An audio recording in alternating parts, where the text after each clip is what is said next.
Hello everyone, good morning. চলো একটা mini blog তোমাদের সঙ্গে শেয়ার করছি। তো আমার বর এখন যাচ্ছে স্কুলে, আর ওকে আমি এখন বাই বাই করে দিলাম। আর আজ মনটা ভীষণ খুশি খুশি, কারণ আজ হচ্ছে আমার দিদুন আসবে। তো চলো দেখতে থাকো। তো এই দেখো, এই খাবার হচ্ছে বাবা আমার জন্য সকালবেলায় এনেছিল বাজারের থেকে। তো মাঝে মধ্যে এরকমভাবে খাবার এনে দেয়। তো কোথাও গেলে মানে কিছু না কিছু আনতেই হয় আমার জন্য।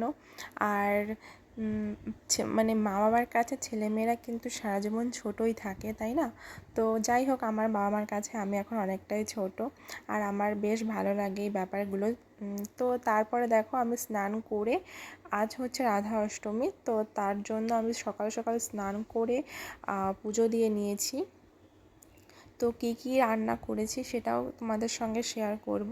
আর তার আগে বলো আমার রাধা মাকে কেমন লাগছে, আর সবাই কিন্তু একবার করে বলো যে রাধা রাধা। তো দেখো, তারপরে এখানে হচ্ছে ক্ষীর এনেছিলাম, তো ক্ষীরের মিষ্টি।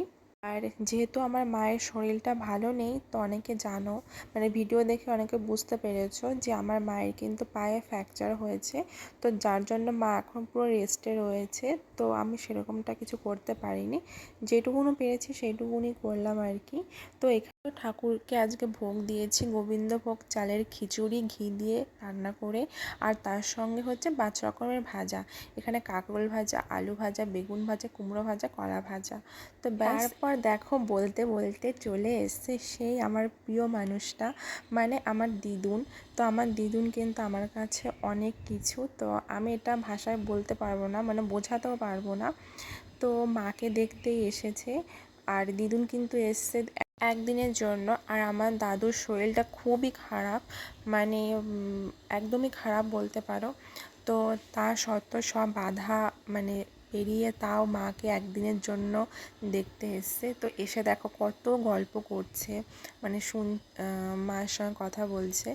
তো চলো, আমি এখন দিদুনকে কিছু বানিয়ে দেবো, যেহেতু অনেকটা রাস্তা এসছে। তো চলো, টাটা।